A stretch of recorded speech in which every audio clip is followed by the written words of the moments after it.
ocean. That's why National Pork Board decided to send a group of this over to Europe to study African swine fever. So this is the group that they sent. We'll start kneeling is Cheryl Day. Used to be with National Hog Farmers. She's a state exec for Ohio. Adam Krause is behind. He's a contract grower. To the left is Jeremy Pittman. He's a veterinarian for Smithfield. The guy behind him with the big smile is Jesse Heimers. He's a show pig producer. And then Dr. Gordon Spronk from Pipestone. The tall guy in the back with the blue coat is Dr. Jack Shearer from USDA. Next to him is Marty Zaluska. He's the state veterinarian from Montana. And then our chief veterinarian for the National Pork Board is Dusty Odekoven. And then myself, kneeling. And this is just another picture. And the one gal I want to point out is she's in the front row with the collar neck sweater standing next to Cheryl Day. That's Anna Forza. She's the chief veterinarian for the National Pork Producer Council. So this is where we visited, the countries in the red. We went to Poland, Germany, and Belgium. And then we met with officials from Denmark and we talked to the people from Romania. So you can kind of see how that fits in the European Union. So they have three zones that they talk about. The restricted zone is red. We'll start at the bottom of the slide, and you can see Romania, the whole country is red. ASF is endemic in Romania, and I won't say they gave up on it, but they have very little support to try to eradicate it. The pink zone is where it is in wild boar. Wild boar in Europe are like deer in Iowa. They're all over the place. People hunt them for sport. The wild boar are like the reservoir for the disease. That is where the disease lives, and as long as you have it in the wild boar, it's going to periodically show up in your domestic birds, either through nose to nose in a fence, through a curtain, or as we'll get into later, any meat scrap from ASF infected pork can infect a wild boar. And then the blue zone, which in the US we call it a control zone, and that's the buffer area around the positive areas. In Europe, they call it the restricted zone 1. This is an interesting analogy. Does anybody have a pug dog? Does anybody have any idea what they look like? Okay, the last dog I had on a farm was a black lab, and that sucker would see a rabbit and it was just gone. It would run a mile, you wouldn't see it again. This thing is chubby, little, short legs. For this thing to move, you basically have to pick it up, right? Move it. And that's what they describe ASF like. ASF in the wild pig population moves 2 to 3 miles a year. So when you see ASF jump 100 miles or jump across the ocean from Europe to the Dominican Republic, humans did that, people did that. So you can't blame it on a wild pig. This was an interesting slide. There's a river between Poland and Germany, and German officials didn't think pigs swim. And so they showed a picture of the wild boar swimming across the river. Eradication. So, like I said, ASF, the wild pig is the reservoir for the virus. That's what keeps it alive year to year. So, anybody in here take care of finishers? Raise your hand. Okay. What happens if you have a 200-pound pig and you walk the finisher and you miss it one day, and then the next day, day 2, you come in? What are the other pigs doing? Eating on it, right? I'm guilty of that too. I raise pigs. So the challenge is in the wintertime, when wild boar are hungry, they scavenge around, look for dead carcasses, and they start chewing in the carcasses of wild pigs that had died from ASF the year before. And it just continues the cycle. And as long as that cycle continues, they can't get it out of the wild boar population. So this is a picture in Belgium. ASF showed up in Belgium. They found it quickly. They fenced around the area. And then they went in and they spent a year walking the forest and the land. They euthanized all the wild pigs and all the domestic pigs in the circle that they had fenced in. And they actually eradicated it from Belgium. So that was a good success story. But every dead wild pig they found, they bagged and incinerated and disinfected the ground underneath it. Otherwise, the virus lives and continues on to the next generation of wild pig. So this is just an example of what that looks like. And this was done by federal officials. They had pictures of hunters going out into the fenced-in area. They were using drones to identify where the pigs were. They were using cadaver dogs to look for carcasses, so they could find them and pick them up, clean up the area, and incinerate them. But it was a success story. They were able to eradicate it out of Belgium. And then they built fence along the border. A success story is Denmark. And Denmark quickly built a fence between them and Germany when ASF got into Germany. But Denmark has an advantage, right? They have water around most of their country. So they only had to build on a 1,000-mile fence or something. But in Denmark, they had really good support by their government and producers. They understand the value of livestock production and pig production. When they built a fence, they built a fence, 1.5 feet in the ground, 4.5 foot above ground. Cattle crossings across every road. They did it right. They were very well supported by their government and by the producers. Germany is not. Germany, new administration is the environmentally friendly administration, a Green Party. Their goal is actually to reduce livestock production in Germany in the next 10 years by close to 30%.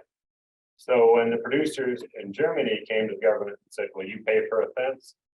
They spent 2 years debating whether or not they wanted to spend the money to build a fence, and this is what they built.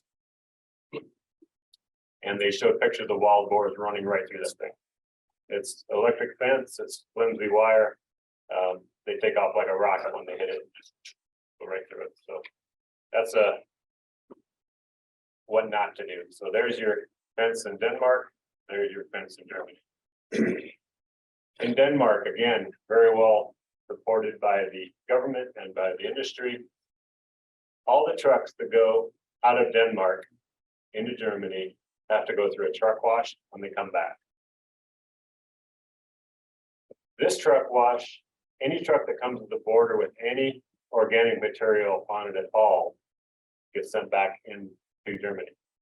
This truck washes the truck the second time. It comes clean, they wash it again and disinfect it. Very, very strict biosecurity. We saw these posters as we went around Europe, and it basically says the virus isn't the problem, you are the problem. Humans are the problem. Good message. So which country do you want to follow? Do you want to be like Denmark, who kept ASF out through their fence, their truck washes, and their biosecurity, and then they also, in Denmark, are trying to eliminate all the wild boar. So in Europe, they call them wild boar, and here we just call them wild pigs. So does anybody know what percentage of the land in the US has wild pigs on it?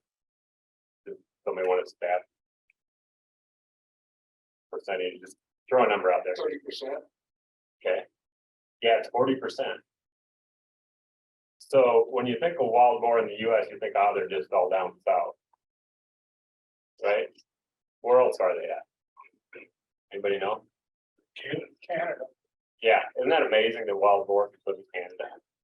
Okay. And so Marty Zalewski from Montana, in Montana, they banned hunting wild boar. Why would they do that? You can place it there. That was, yeah, partially, so nobody tries to bring wild boar into Montana for hunting, because hunting is a big sport. Partially what they found in Europe is hunters spread ASF all over the place, because they'll take those wild boar home and they'll gut them and they'll throw the scraps out, and all of a sudden wild boar gets into it, right? Then you brought ASF to your state. So yeah. So right now we're dealing in the poultry industry with, anybody know what it's called? Virus. High path AI. Okay. So the reservoir for high path AI, avian influenza, is what? 12 birds. Yeah, I'm going to give you that. It's not a done. No. What does it say? On the hat, Protect Montana from feral pigs. Yeah. Squealing pigs. squeal on pig. If you see one, report it so they can euthanize it, and get it out of Montana. And they've had trouble with some of the wild pigs getting into North Dakota and into Montana. And there's wild pigs in Wisconsin. And there's some in Missouri, I believe. But most of them, there's a lot of them down in Florida and Texas and all that area. And that's the huge concern. The belief is the way it got into the Dominican Republic is from cruise ships throwing garbage into the landfill, and then the wild pigs in Dominican got into the landfill. And so it's a huge concern. So Belgium eradicated ASF. They found it quickly. They circled it, like I said. They eradicated everything. It took them a year to eradicate all the pigs out of the fenced-in area, which is miles. And then it took another year before the first country started buying pork from them again, which is another lesson. They had 24 free trade agreements, and of those 24, only one of the countries, when we were there in November, started buying pork again. So the lesson we learned there is once you lose export markets, it's really hard to get back. You know, there was, that was with no cases of commercial retrievals. Wow. Yeah. Yeah. Still took a year. Which is scary in the US if the ASF showed it up in a wild pig in Florida, which it could easily happen because we have a lot of illegal boat traffic that comes from Haiti and Dominican back and forth into Florida. Somebody throws out some meat scraps and all of a sudden you have it in wild pig in Florida. But to think that that could crash our markets just because they found it in one wild pig in Florida, and there's hardly any domestic pig. It's all wild pigs, but there's a lot of wild pigs out. So Belgium eradicated it. Poland, I find this really interesting. Poland had its first case in 2014. It slowly moves through Poland. Right now, half of the land in Poland has ASF in the wild pig. But then they've been able to maintain their export market. And the US is one of the countries, like it or not, that buys pork out of Poland. And it's because we have a free trade agreement that says we will do that. If you do these things, we will continue to buy your pork. So they have in Poland, who has less pigs than Iowa, have 1,400 state or federal veterinarians that come into your site and do your surveillance testing for you. Producers or vets don't do that. That's state official vets come in and do that. You have to report all your movement records weekly. And then twice a year, these veterinarians come in and count every pig on your farm, compare them to your movement records, to your in and out records, and the mortality, and they have to balance. And if they don't, then you're not going to be able to sell pigs for your site. So very strict biosecurity, very strict traceability records, very strict surveillance records. And if they do that, countries like the US continue to buy pork from them. So that was a good lesson in what it's going to take if we get ASF in the US to regionalize and get our export customers to continue buying pork from us from the parts of the country that are negative. Germany, Germany was like the country that did everything wrong. We had a husband and wife producer tell their story about what ASF did to them, and it was depressing.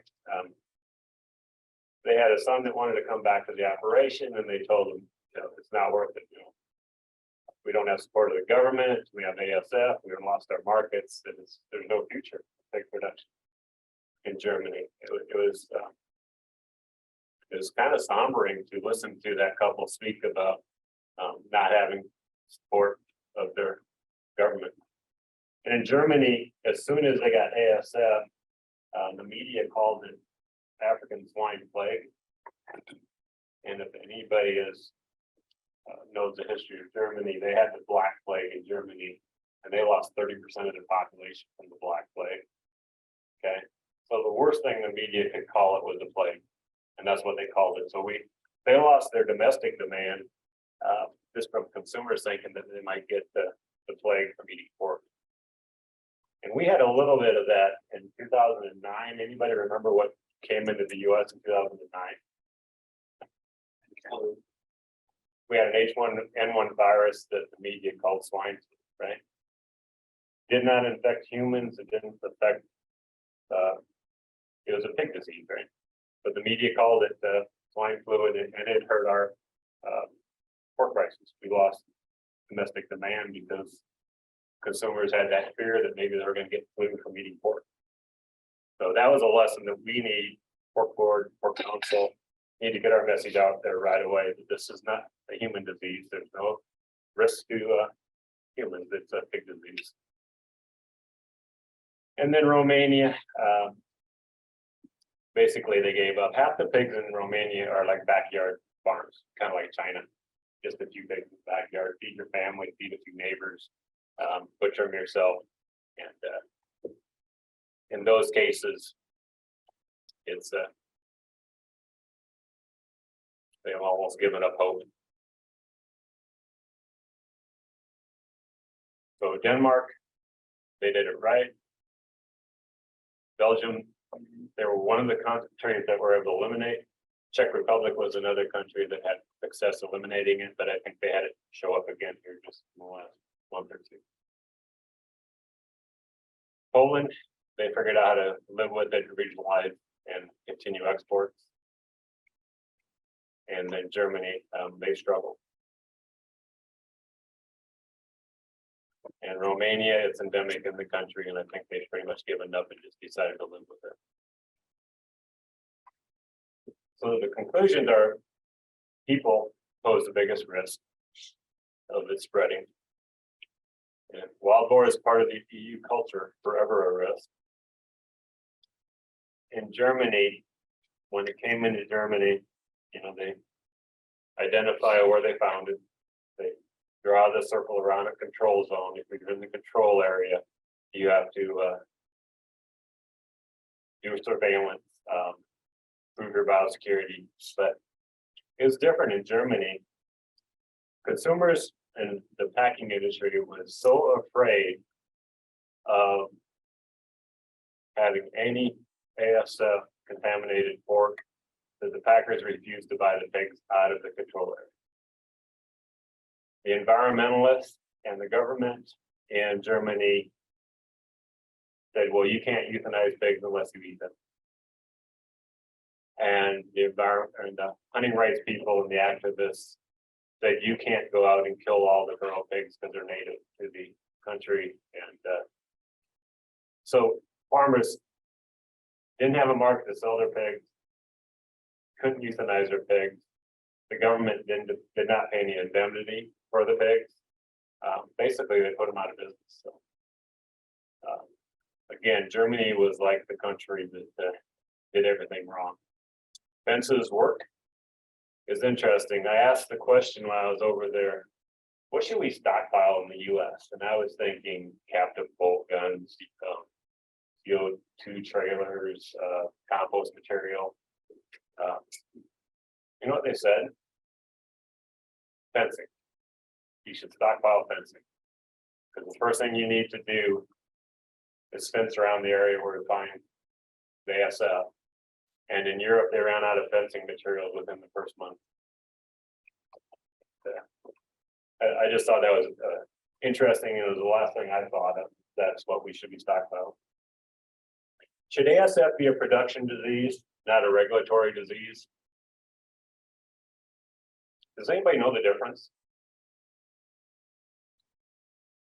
When PED hit the US, was that a regulatory disease or was that a production disease? Production. So in the whole scheme of things, if you didn't get PED, you had one of your best years ever because it affected supply, right? And prices went up because it did not affect our export. A regulatory disease, a foreign animal disease, a disease like ASF, where we lose all of our exports, our prices are going to crash. And we're going to, as quickly as possible, try to open up the export markets again.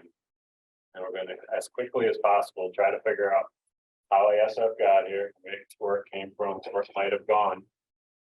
And stamp it out. But what we saw in Belgium, it takes a long time to get those markets back. And so it'd be a devastating disease to get in the US. And nonetheless, no country with ASF has fully recovered. National Pork Board has spent a lot of time and effort and check off funds, trying to prepare producers, trying to get them ready, trying to be ready for response. So we're going around and doing presentations like this. We're doing media interviews. And we're having a panel at Pork Forum if anybody's going to Pork Forum. Social media, emails. We're developing the tools, but it still comes down to producers have to use them and cooperate. So the ASF strategy working group that I'm part of, we're going to get together next week and summarize our findings and determine next steps on what we should do to prepare and keep it out, and also if it does get here, how to find it quickly and stamp it out. These are the priorities. A lot of big companies have pigs in numerous states. We want to make sure all the state response plans are similar to make it easy.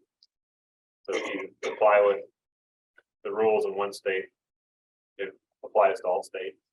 So we're working with state animal health officials and federal officials there.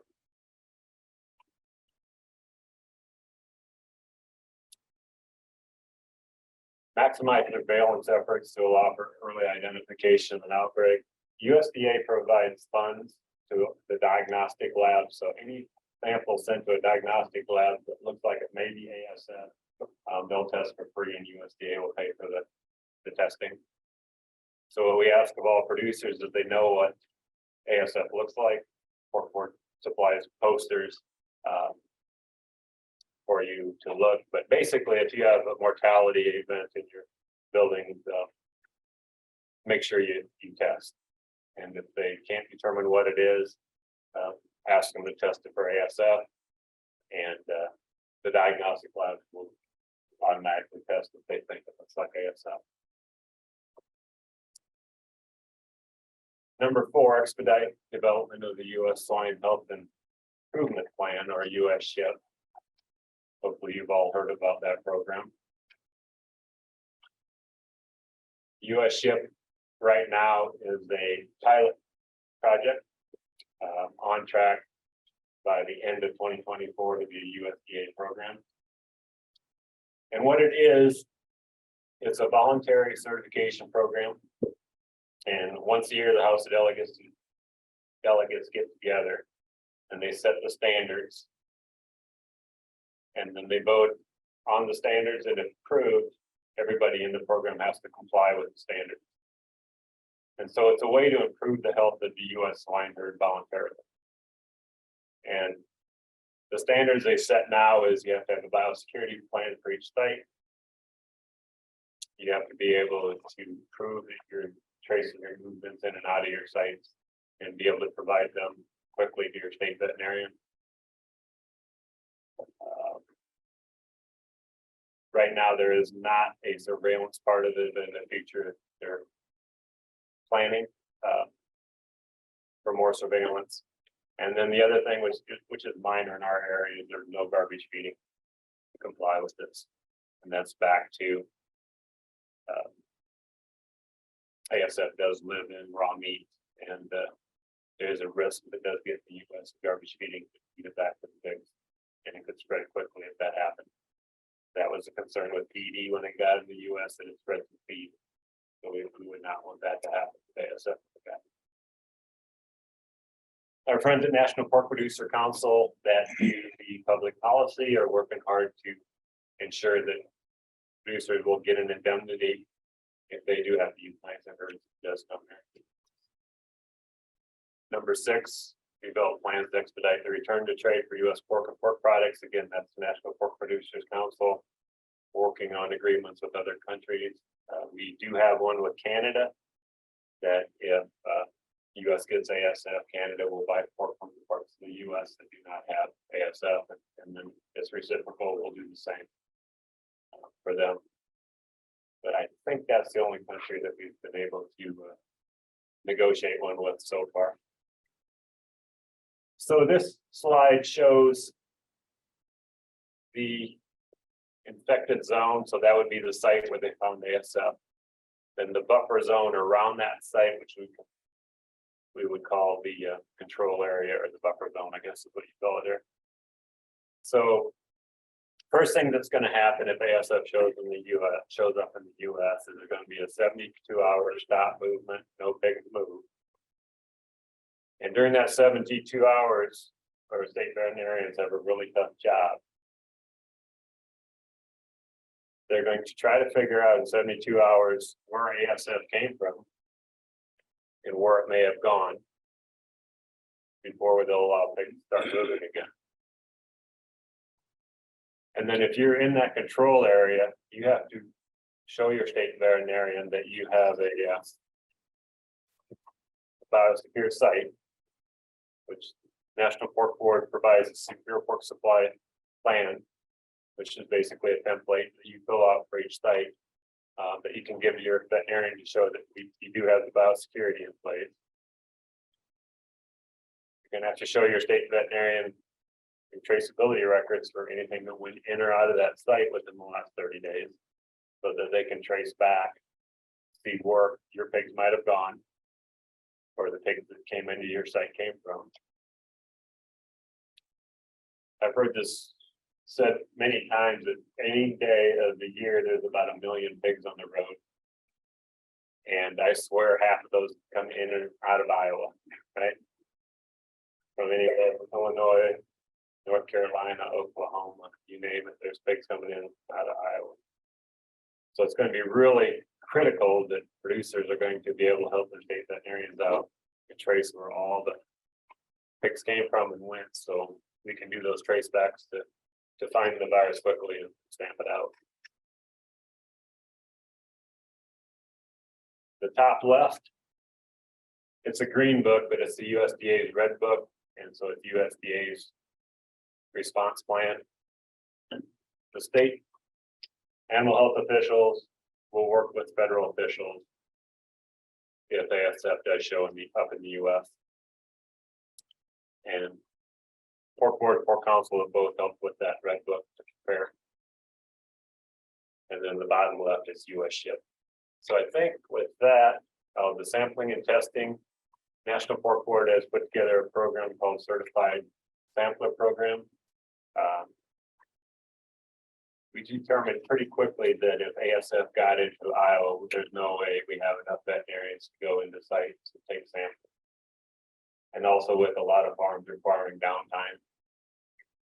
And then also a lot of veterinarians be reluctant to go from their ASF-free area into a positive area to help out with pulling samples. So if you're a larger farm with multiple sites, I would encourage you to get at least 1 or 2 of your employees certified to pull samples. It'll speed up the process if you want to move pigs out of a control zone, and you won't be waiting for a veterinarian to show up to do the testing for you. AgView, that's the traceability program that Pork Board's been working on for probably about 10 years. I'm heavily involved with that. It's free. I would really encourage everybody to get signed up for that. It's going to make it very easy for the state veterinarians to be able to trace where the pigs go. It also fulfills the traceability requirement of US ship. If everybody ever wants to see that, I do have my laptop open. I'm more than willing to show you what that looks like. These are the tools that National Pork Board has developed to help prepare for a foreign animal disease, and then also the response, so hopefully we can find it quickly and stamp it out. Now, a question on that certified sample, what's the process for that? So that's you to contact your local veterinarian, and you can do a training class. Yes, so Colin and I did that probably a month ago, right? Colin, it was like a 2-3 hour classroom session in the morning and going out to the site and learn how to just collect all the different samples. All the ones that are approved anyway for ASF sample. Once you go through that, Matt. What are the samples that are approved? Yeah, so, all the ones that we would have done would have been, jugular, puncture or take a blood sample from the neck. Did nasal swab, oral swab, ear bleeds, basically fluids, not oral fluids, but blood or nasal swabs are all ones that can be sent and tested for ASF. I think as far as where oral fluids is still not approved, right? It's not approved. But that's the hope is that oral fluids will be approved because that's the easiest way to sample it from populations. Spleen. Right, yeah, and then there's this, yeah, then there's the necropsy portion, which is how to collect the Spleen. spleen. So is extension sponsoring some of those types of classes or? No, but we could facilitate that. So, Swine Medicine Education Center, West School, it's actually doing all the training. That's the ground. That's what train does. That's what train does, but we could. Got a group. Well, if you got a production team, I mean, I'm doing a really good idea. Yep, we can make sure that gets facilitated. It is a little bit costly, I mean, just from the material standpoint. But they've got kits and they gather up every means of sampling material you need. If there's a presentation we walk through with all of those collection points and such. So. And it goes through the whole process, how to submit samples. So obviously veterinarians are all familiar with the process, but for regular farm staff, staff that wouldn't need just knowing how to collect the sample, store a sample, and ship the sample and all that stuff. So Val's right, take interest because veterinarians are all gonna be tied up. Well, And that's- I are not gonna wanna jump off the farm either. Yeah, I thought about that, but that's a huge deal. It is a huge deal, yeah. So put Matt's number one on your phone when that happens, right? well, so that's what I was just thinking. So how that refresh my memory, Colin, but I believe like it's whoever is the attending veterinarian that trained us, in this case Justin Brown, IDALS contacts him. Right, Justin Brown would be submitting veterinarian, we would send on behalf, even though we're in the local area that we would go out They can submit on behalf of any. on any veterinarian. But since we are the certified sample breaking area, we are in a database with set address, we can go test it. Yeah, part of the challenge with the sample types is that the World Health Organization, WOA, I think it's called now, determines those sample types. And it's pretty well agreed in the industry that if ASF ever got here, we would use oral fluids for surveillance sampling to find the virus. Probably are going to have a follow-up sample of one of the approved WOA sampling types to confirm it. But I think all of us do road tests. It's easy, it's quick, it does a good sample and finish it quickly. That's where we need to get to. But being that it is a regulated disease, we have to go with the approved sample types. And right now we're all through this. Other questions? So what's been the, one of the things that I just keep popping in my head is we've got all the illegal immigration coming across our border in Texas and they're from all over the world carrying food. Matter of fact, our veterinarian, she's worked for USDA and she told me, I had never heard this before. She said, if you took all the wild pig population in Texas, plus all the show pigs, that's the largest state in the country. Well, so yeah, you think about that, all the people across our border from all over the world carrying food. I mean, to me, that looks like the biggest glaring concern we should have. So what kind of feedback is support we should get from the administration on the whole immigration issue and the threat that this could cause our industry? I agree with you 100% here. If you look at the wild pig population map, it goes Florida, Texas, all the way down the coast into Mexico. Right? It's kind of along the ocean, and yeah, it's a huge concern. If you ask me where I think it's going to show up, it's going to show up in the wild pig somewhere. Illegal immigration or illegal traffic. But we know we got Haitians crossing our border coming in, people from 80 and all, I mean, it's like, Yeah, it's scary. So right now, we do have a surveillance program where they find dead pigs out in the wild in the southern states. They do sample them and send those in. Not the ones that get by cars or anything like that or hunted. It's when they find them just dead. And we are doing surveillance on that. I think we've got a really good border protection. They've increased the beagle patrols and airports, and I think we're good there. I'm worried more about the ones that fly under our radar. Concerned with getting in that way. Do they sample hunted pigs? Do they sample hunted pigs? No. No. It's interesting in Europe where they have ASF in the wild pigs. Don't quote me exactly, but I think that what dead pigs they found in the wild dead was like 90% ASF positive. The ones that they hunted or hit by cars were like 5% ASF positive. So if you want to find the virus, go after the pigs that you just find dead. Because they probably died. So the good thing about ASF is it's not an aerosol spread disease, right? It's spread by oral fluids or consuming contaminated pork, right?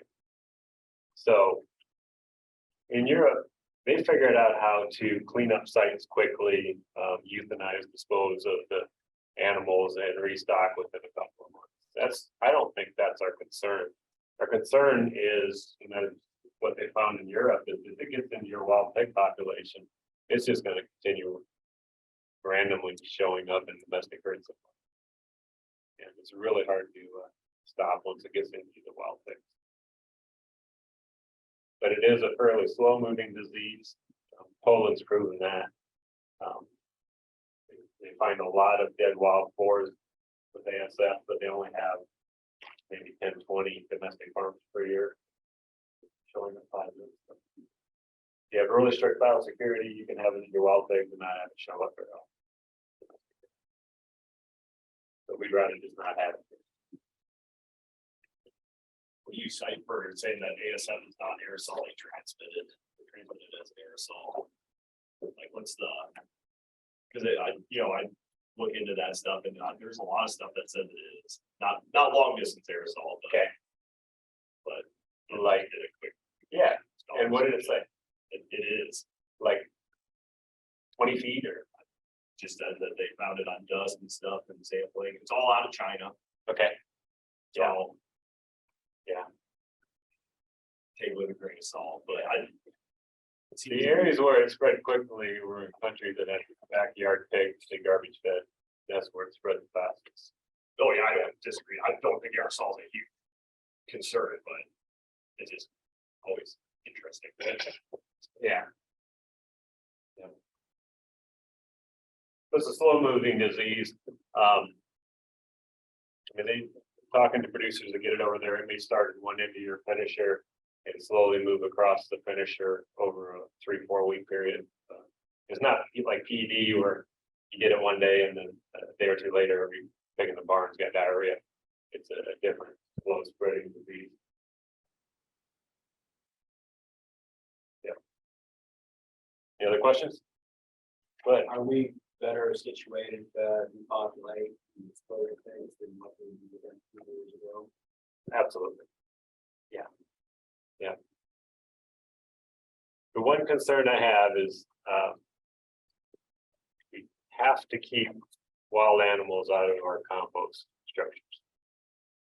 That is my first thought when I first started getting involved with this. We just need to bury them all so they're out of sight and out of mind.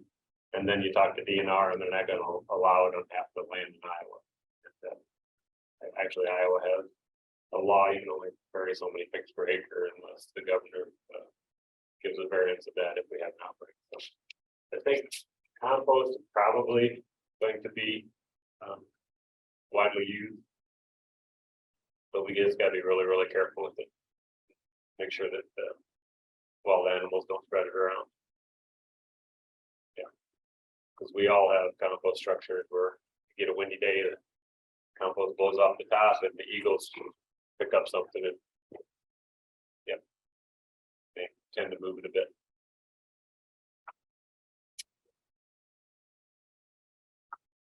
Any other questions?